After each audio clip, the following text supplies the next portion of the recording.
Boa tarde, Deus honre você, te abençoe e te prospere, que a graça e a paz do nosso Senhor Jesus Cristo te alcance, que todos os teus sonhos, objetivos e projetos sejam realizados. Queridos, para você que não me conhece, meu nome é Adilson Luiz, sou pastor da Missão Gepan da cidade de Estiva Ger. Esse é meu primeiro vídeo no YouTube. Todas as outras transmissões, lives, vídeos, sempre fiz pelo Face.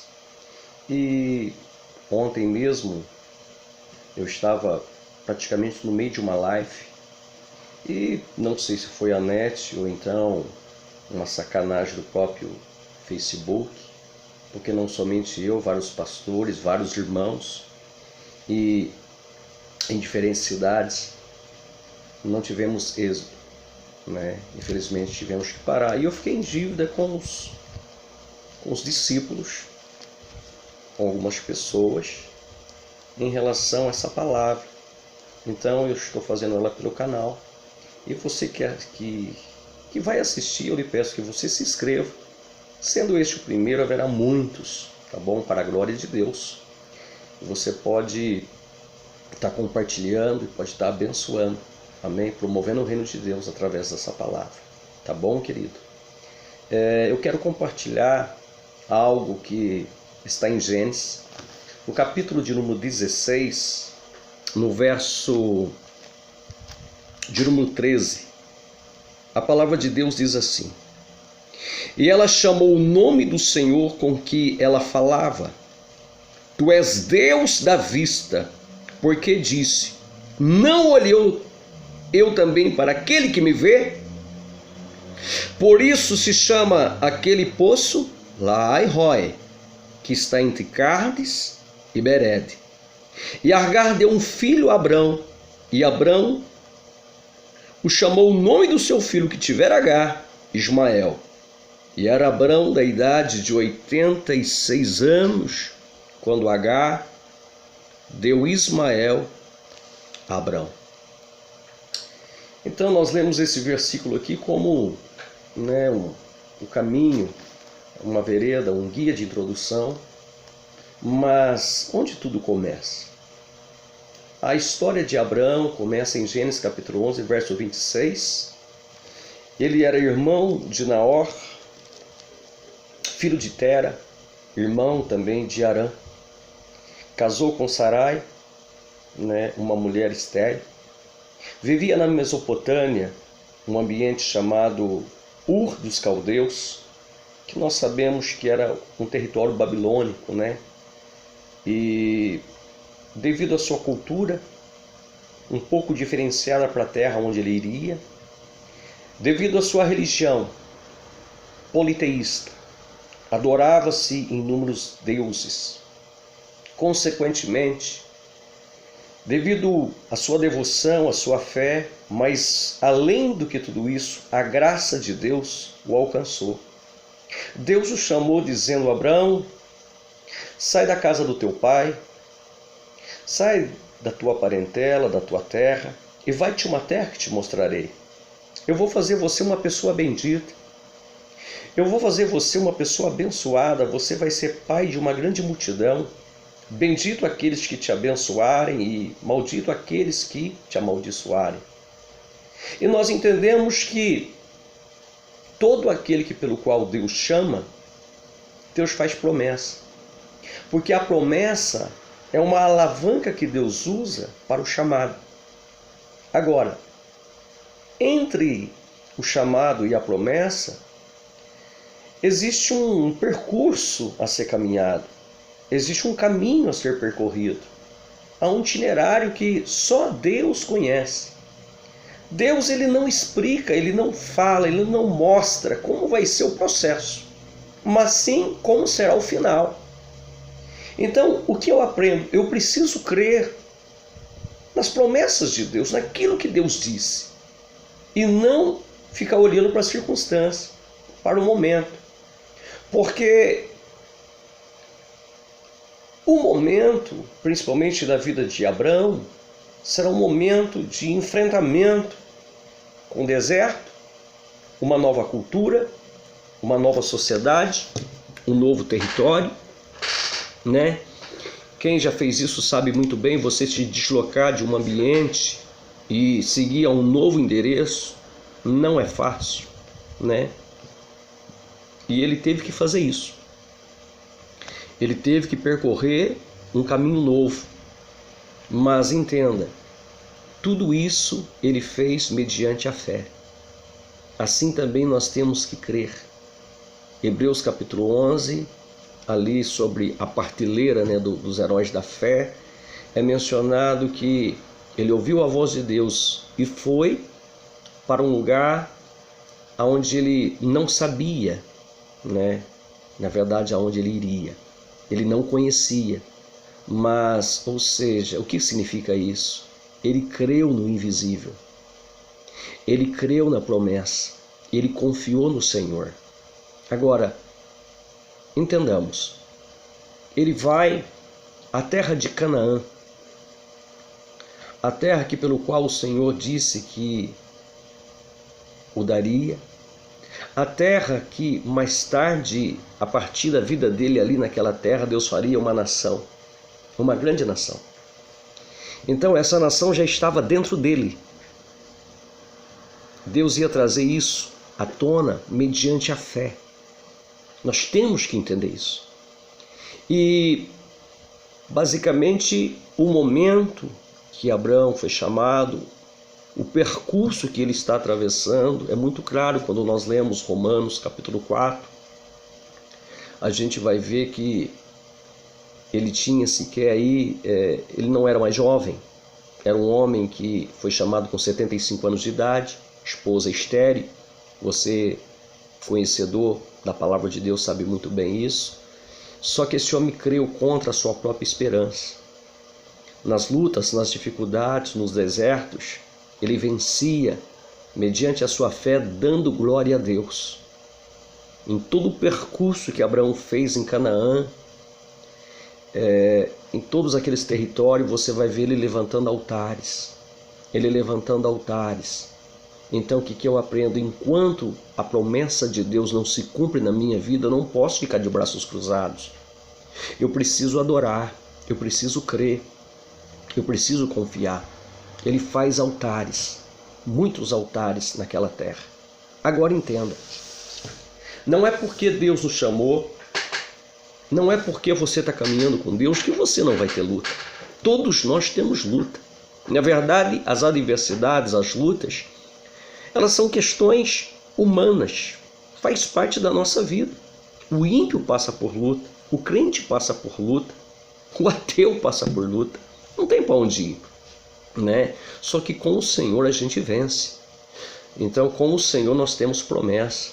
Com o Senhor nós temos a mão dele do nosso lado, né? Deus a todo tempo, com os personagens bíblicos, sempre ele diz, né?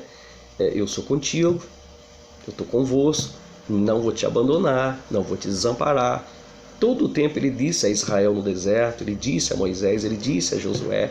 E essa palavra também é para nós. Jesus também descodifica toda essa mensagem do Pai no Velho Testamento, dizendo no Novo Testamento que ele não nos deixaria órfãos, ele não nos abandonaria. O Senhor está comigo e o Senhor está com você. Aleluia, querido. Agora, Abraão, em determinado momento que ele está em Canaã na terra, a palavra do Senhor logo ali no capítulo 12 diz que houve fome na terra. As coisas não saíram bem.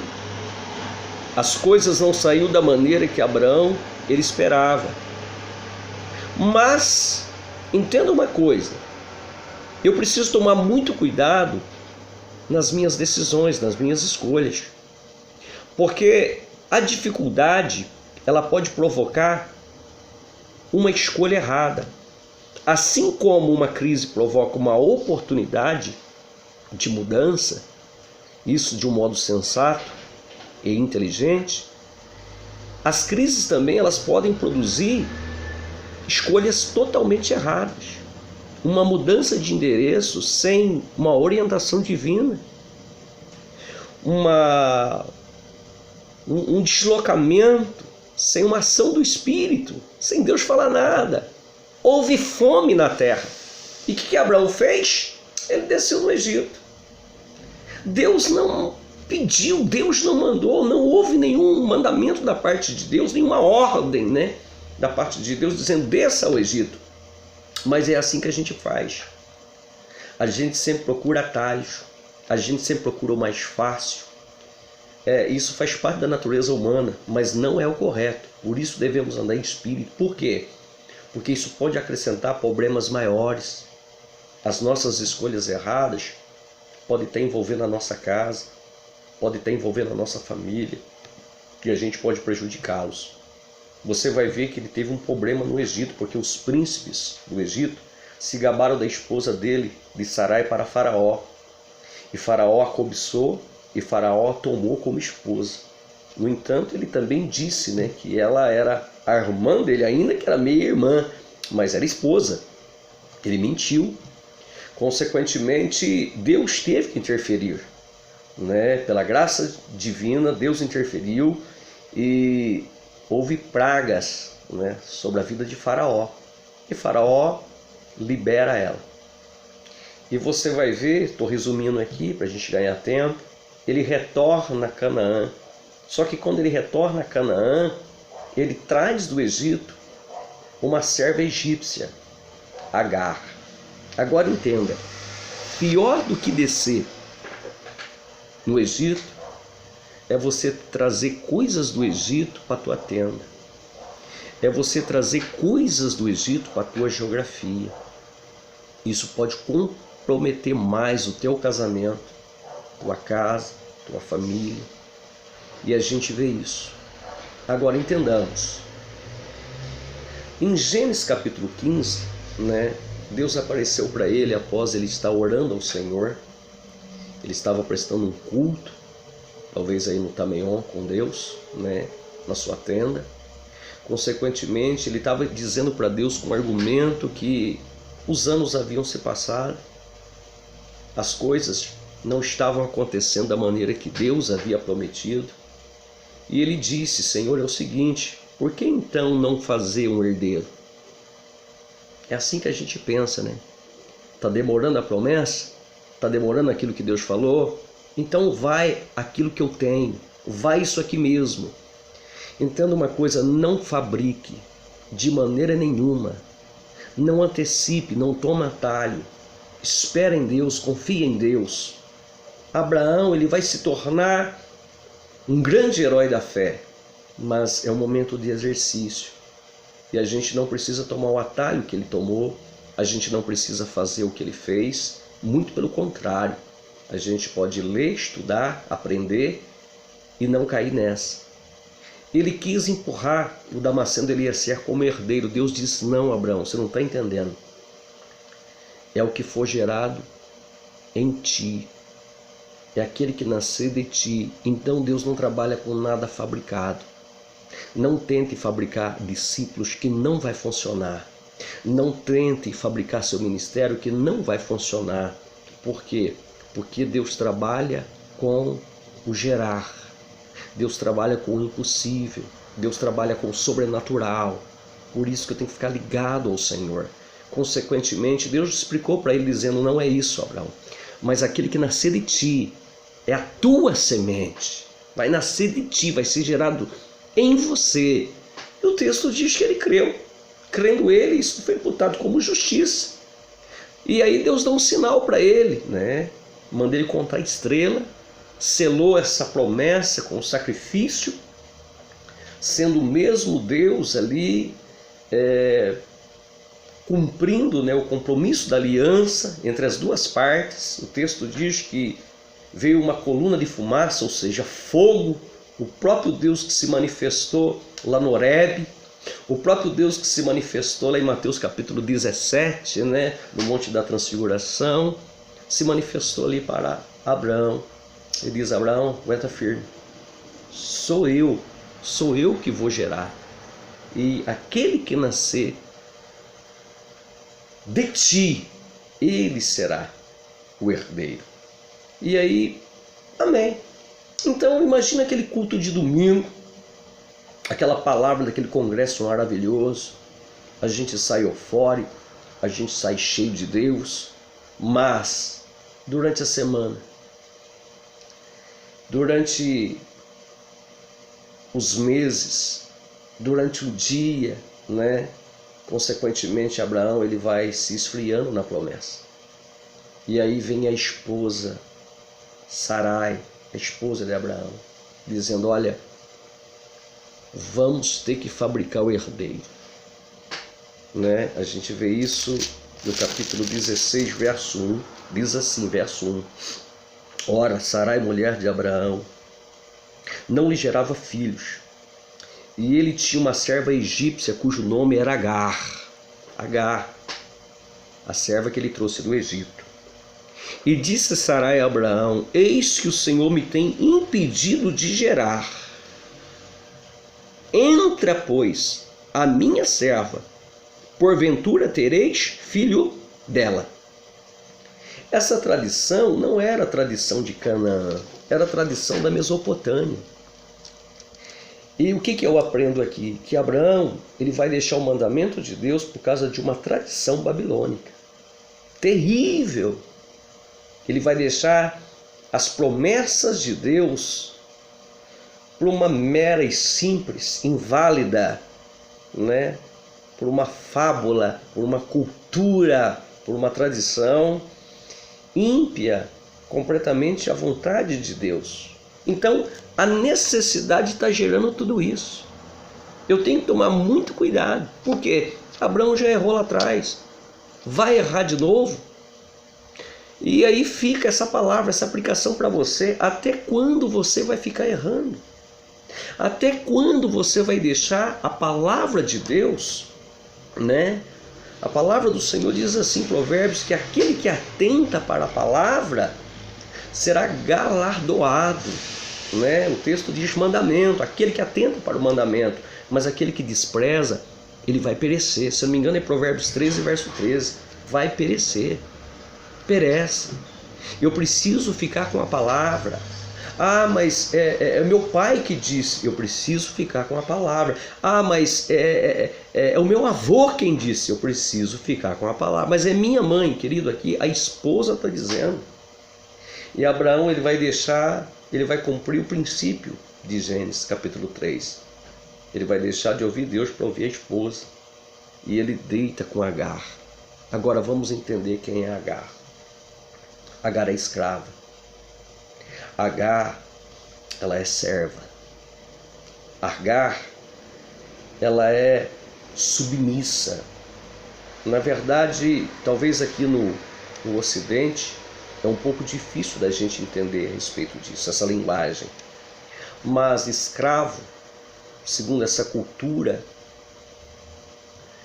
não tem direito, não tem palavra, não tem autoridade. Eram pessoas praticamente vendidas, né? Elas não tinham direito de nada. Então elas comiam aquilo que seus senhores davam, elas vestiam aquilo que seus senhores davam. E agora Agar trabalha, a Sarai trabalha para Abrão. E você vai ver o texto que a ideia de Sarai é que Agar gere filhos para Abraão, gere filhos para Sarai. Essa é a ideia. E a partir do momento que Agar era engravida, você percebe que vai começar a ter um atrito dentro de casa. Por quê? Porque Agar agora ela esqueceu, ela está esquecendo quem era ela. Ela esqueceu que ela é escrava, ela esqueceu que ela é uma egípcia. E consequentemente, ela começa, como os dias vão se avançando, a gravidez vai se estendendo, né? Os dias vão ocorrendo para o parto, ela começa a sentir dona daquilo que está dentro dela, daquilo que está no ventre dela. E aí ela começa a resistir à sua senhora. Ela começa a resistir a Sarai. E você vai ver conflitos, atritos, né? E o texto diz que, assim, ó, verso 4. E ele entrou a Agar, ou seja, se deitou com ela, e ela concebeu, se engravidou. E vendo ela que concebera, foi a sua senhora desprezada aos seus olhos. Ela esqueceu quem ela era. Ela esqueceu que aquilo que ela carregava dentro dela não era dela. Aqui que é o problema. Deixa eu dizer algo para você. O seu ministério não é seu. A igreja não é sua. Os discípulos não são nossos. A voz que você canta, ela não é tua. Os dons que o Senhor opera através da tua vida. Nós temos que entender isso na linguagem do apóstolo Paulo. Nós somos apenas vasos de barro, Jeremias 18.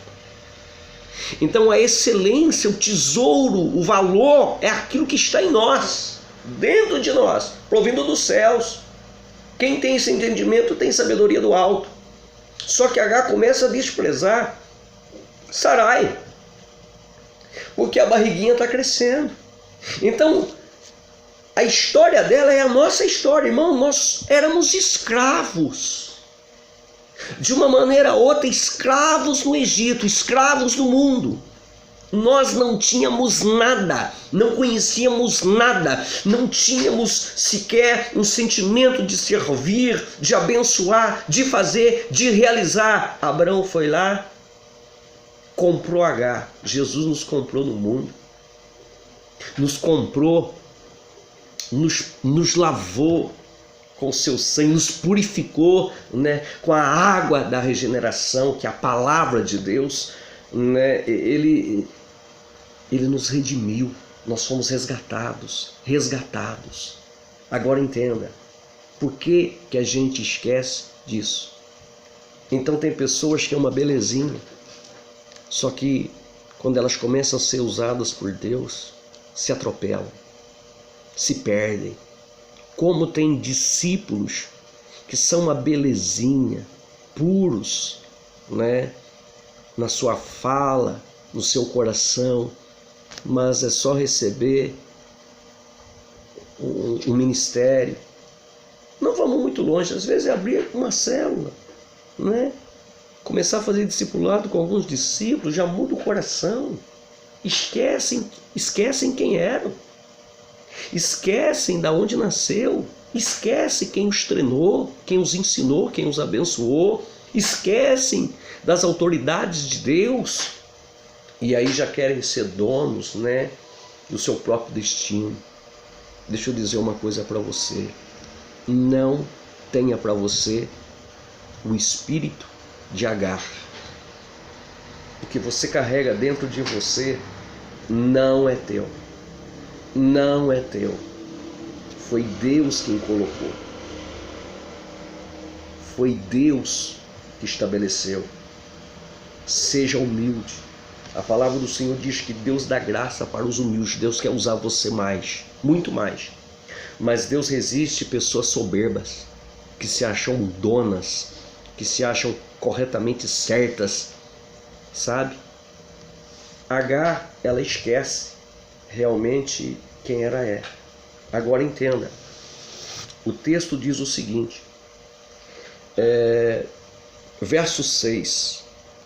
E disse Abraão a Sarai: eis que a tua serva está na tua mão, faz o que é bom aos seus olhos. E afligiu Sarai. Ou seja, querendo ou não, ali havia um espírito de orgulho, de soberba, de altivez. Ou seja, é meu, é meu, é meu. E como que Deus trabalha para tirar esse orgulho, essa soberba, essa resistência? A aflição. Por que nós passamos de luta?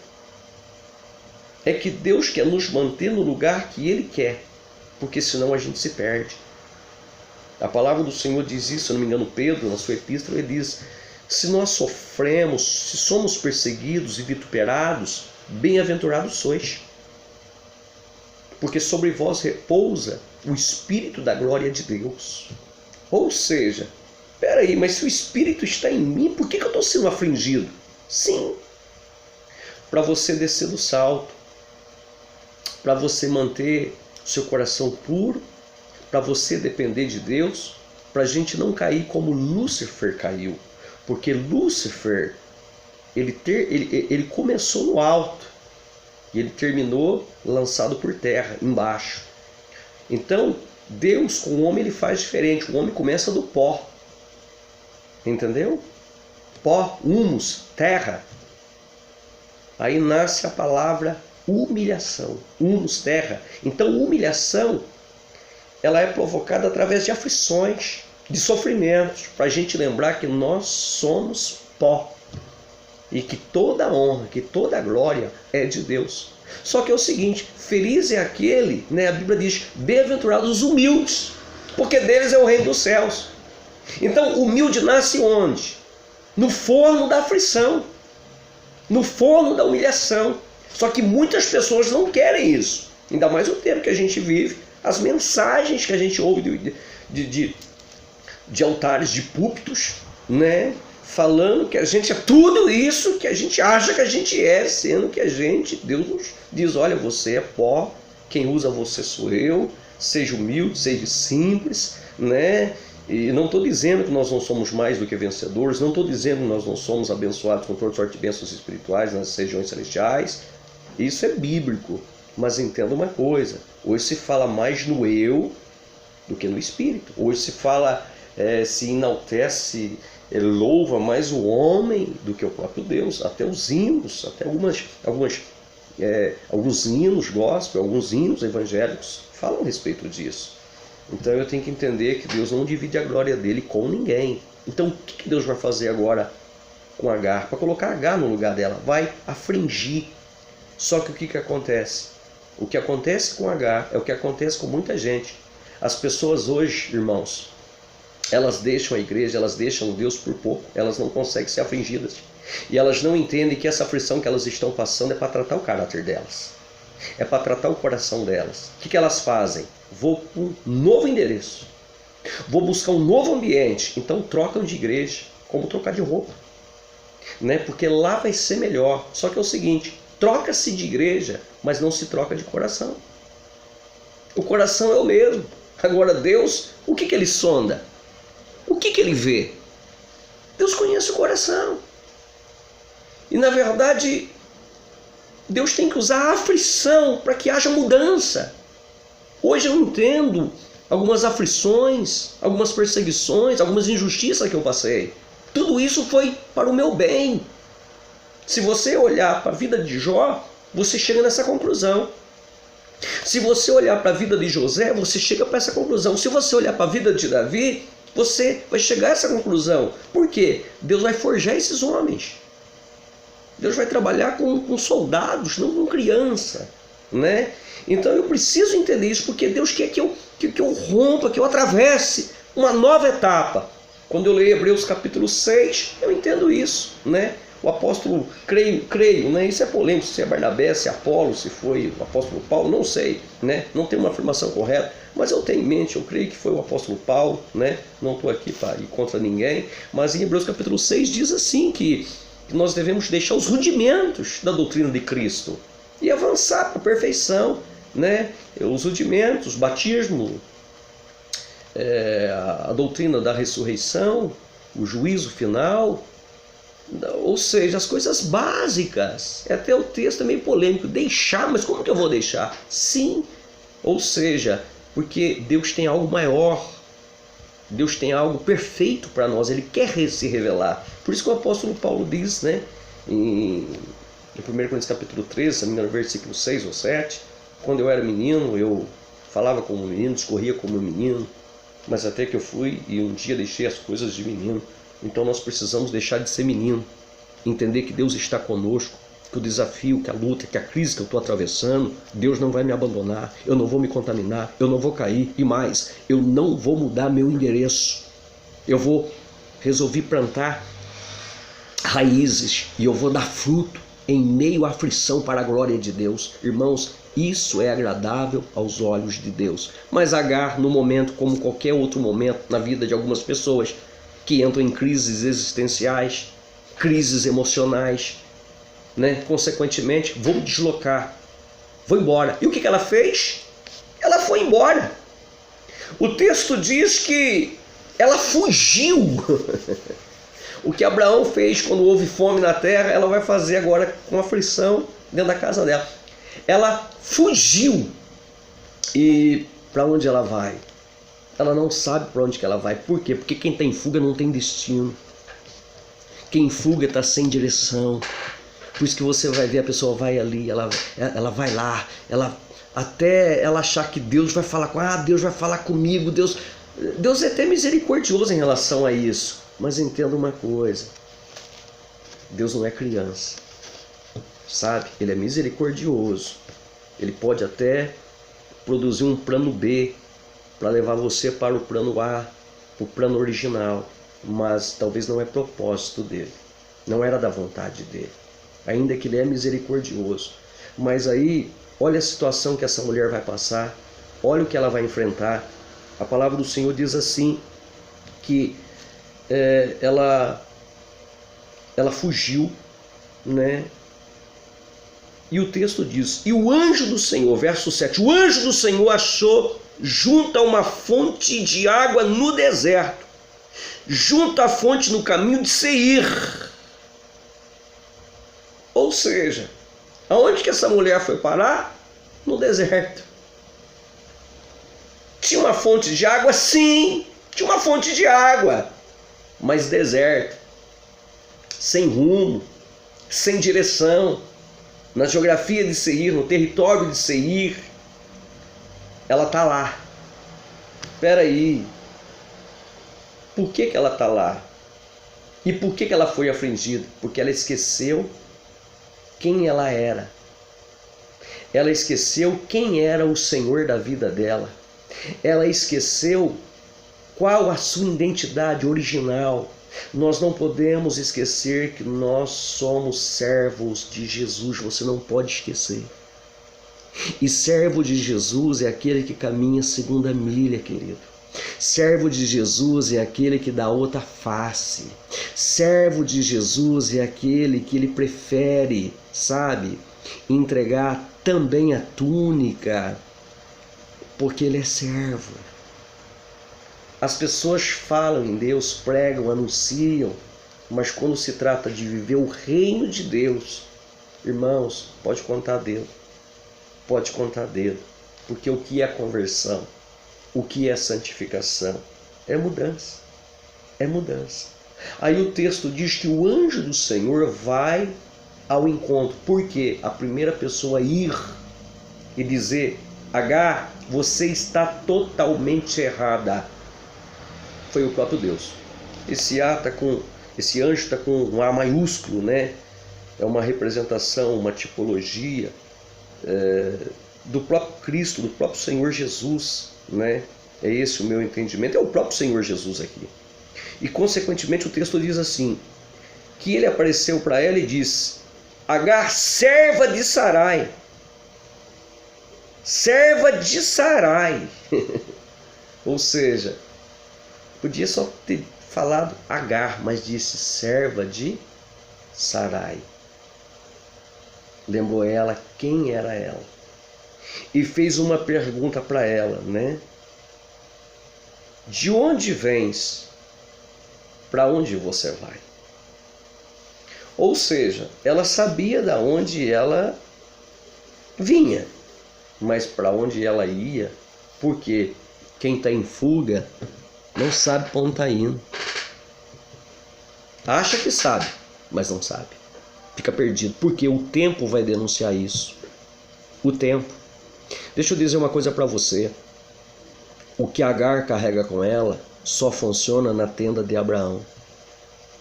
Lembra da maneira que Deus usava você? Em sonhos? na profecia.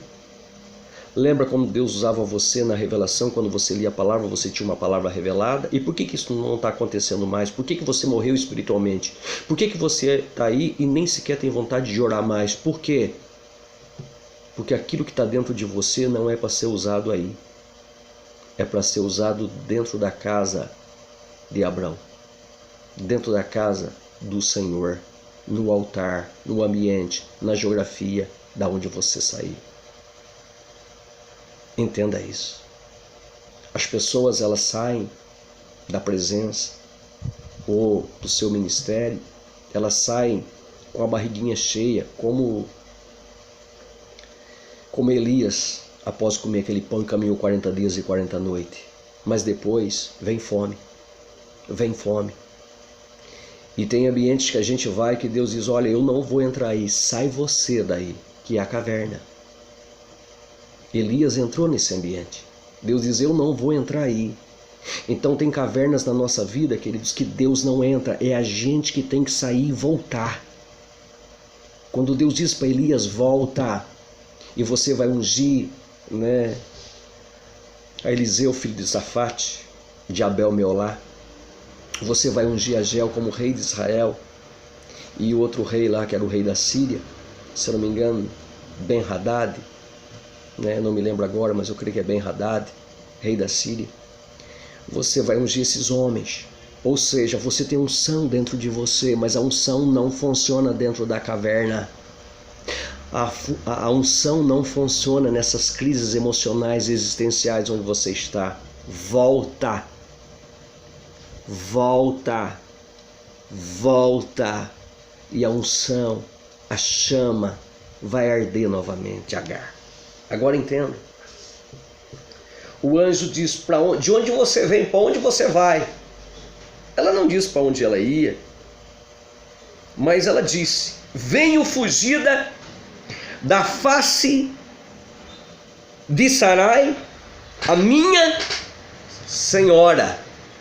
Ela tem que dizer senhora, porque o anjo lembrou ela. Serva de Agar. Aí ela lembrou que ela tinha uma senhora. Ela lembrou que ela tinha uma autoridade sobre a vida dela.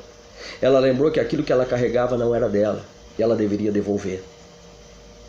Então o anjo do Senhor disse, torna-te para a tua senhora e humilha debaixo de suas mãos. O que Deus está mandando ela fazer? Qual que é o processo? Volta. Se humilha. Ah, mas eles vão dizer, se humilha. Ah, mas eles vão pensar que eu... Se humilha. Se humilha. É difícil para você? Ou você prefere se humilhar e receber a promessa de Deus, ou continuar com o escudo do orgulho e perder mais, e sofrer mais, e ver seus filhos criados fora da presença de Deus, e ver seu casamento sendo destruído pela pornografia, e ver o seu cônjuge te humilhar, falar algumas verdades nos teus ouvidos, sabe? Até quando? Até quando? Volta e se humilha debaixo das mãos da sua senhora. Agora entenda. O anjo só disse para voltar e se humilhar? Não. O próprio Deus disse: multiplicarei sobremaneira a tua semente, que não será contada por numerosa que será. Parece que essa promessa era de Abraão. Não era pagar.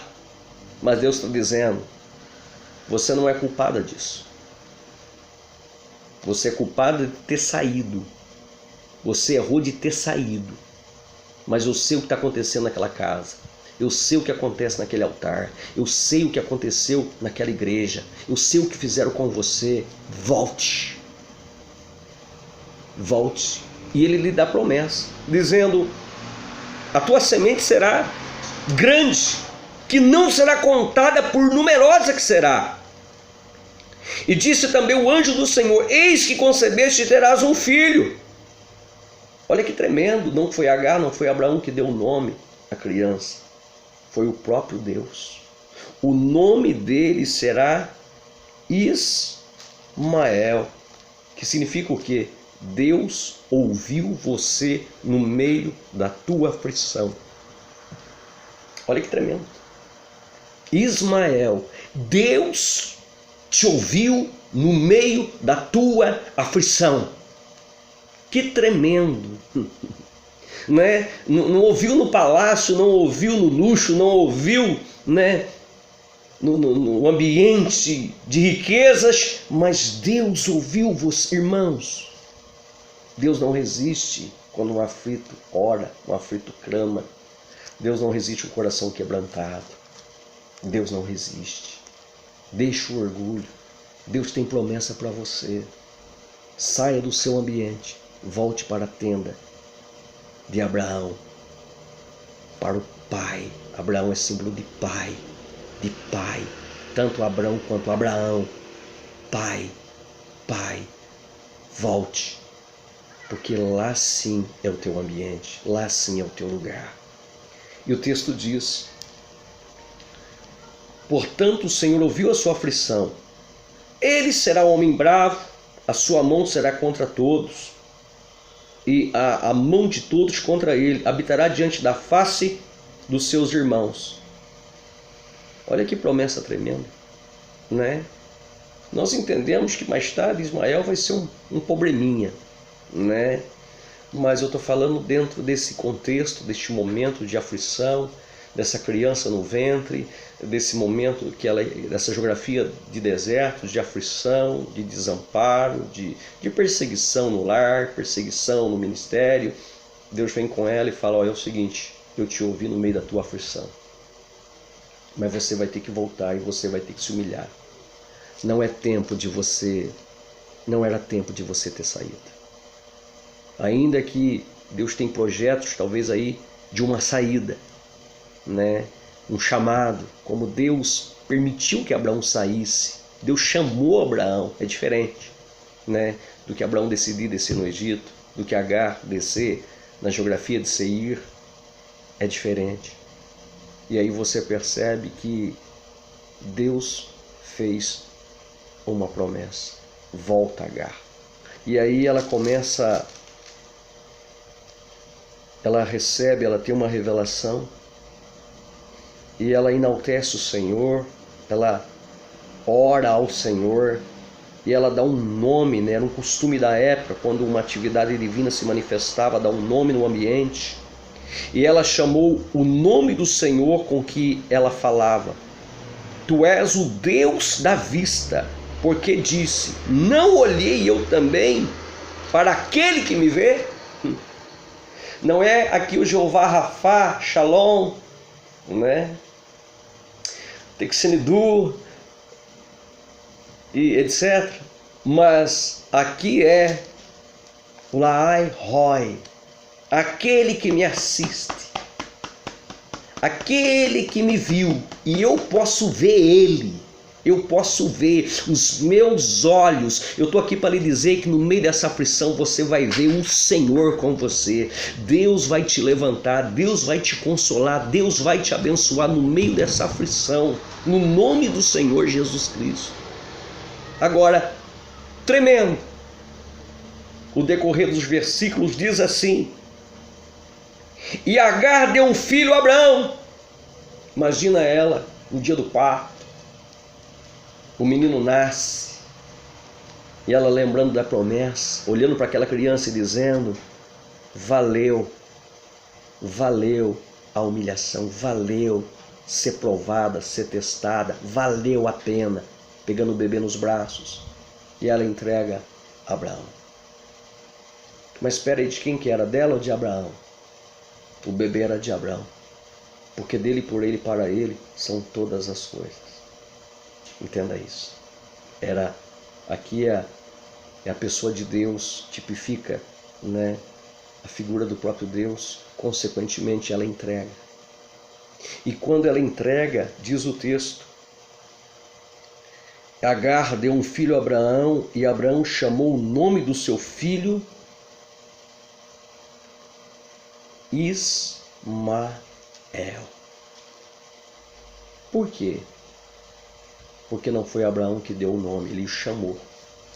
Mas quem deu nome a essa criança foi o próprio anjo do Senhor. E aquilo que pelo qual Deus chama, Deus tem propósito. Abraão o chamou, Agar o chamou, Sarai o chamou, mas quem deu o nome foi o próprio Deus. Entenda uma coisa, eu não sei daquilo que chamam você, daquilo que falam de você, né? Daquilo que humilham você, mas Deus te deu um nome e Ele te chama pelo teu nome. Aleluia! Isaías diz: o nosso Deus é o Senhor que nos chama pelo teu nome. Não temas, Ele é contigo. Aleluia! Agora entenda, o texto diz: e era Abraão da idade de 86 anos, quando Agar deu Ismael a Abraão. 10 anos havia se passado. Ele deita com Agar e teve todo esse acontecimento. Ainda que Ismael não foi e não era o filho da promessa. Mas entenda, eu creio, acertando ou errando, mas temendo a Deus, tudo que entra na nossa vida é uma instrução, um ensino, uma lição. Essa palavra é uma lição para todos nós. Primeiro, não troque o mandamento por uma tradição. Segundo, não pegue aquilo que está no Egito. Na verdade, nem desça no Egito, mas não pegue aquilo que está no Egito e traga para a tua tenda. Não dê ouvidos a conselhos que não provêm de Deus. No caso, Abraão ouviu o conselho da sua esposa. Não dê ouvidos a conselhos que não vêm da parte de Deus. Segundo, fica firme na promessa. Na promessa, naquilo que Deus realmente prometeu para você. Agora, entenda, aquilo que você tem não é teu, é do Senhor. Agar, eu vou orar por você. Só que é o seguinte, aonde você está agora? Aonde você se encontra? Que essa palavra que você está ouvindo, eu creio que ela ardeu o seu coração. Então volte, Agar. Volte. Mas eu não me humilho. O que você prefere? A promessa? Ou permanecer na rota do orgulho? Então volte. Volte. Volte. E você vai ser muito bem-vinda e muito bem recebida. Pode ter certeza. Quando o filho pródigo resolveu voltar, o pai, ele não esperou na porta, ele foi ao encontro. Lucas capítulo 15. E você que está de uma maneira literal, afastada, distante, devido às aflições, devido aos problemas, hoje é dia de você voltar. Volte. Volte para o altar, volte para a casa do Senhor, volte para a presença do Senhor. Eu quero orar por você. Pai, no nome do Senhor Jesus. Eu oro agora, Senhor, por essa pessoa que está ouvindo, ou melhor, que ouviu essa mensagem. Senhor, a tua palavra, ela não pode voltar vazia. A tua palavra é como a chuva que cai na terra e faz com que a erva produza cacho, espigas, venha produzir resultados. O Senhor disse que assim como a chuva faz todo esse ciclo, a tua palavra também não pode voltar vazia. Toca nessa alma, convença essa alma, que por terra aquilo seja que está maneteando, segurando, prendendo essa pessoa, que a tua mão o alcance, que haja conversão, que haja mudança, que haja retorno. E tudo isso para a tua glória, para o teu louvor. Assim como o filho pródigo caiu em si. E ele refletiu e até preparou um discurso. Pai, pequei contra ti e não sou digno de ser chamado filho. Senhor, faça isso no coração dessa pessoa e que ela retorne o mais rápido possível para a sua casa. Porque o que o Senhor já fez na vida dela, o que ela tem com ela dentro dela, só funciona na tenda de Abraão. Assim eu oro e assim eu agradeço. Em nome do Senhor Jesus. Amém e amém. Amém, meu querido. Deus te abençoe. Deus te prospere. Fique aí conectado, juntinho. Logo, logo vem outro vídeo, outra palavra para você. Tá bom? Estou muito feliz. Amém? Por poder te abençoar e por você estar assistindo. Tá bom? Divulgue aí. Abraço. Fica com Deus. Shalom.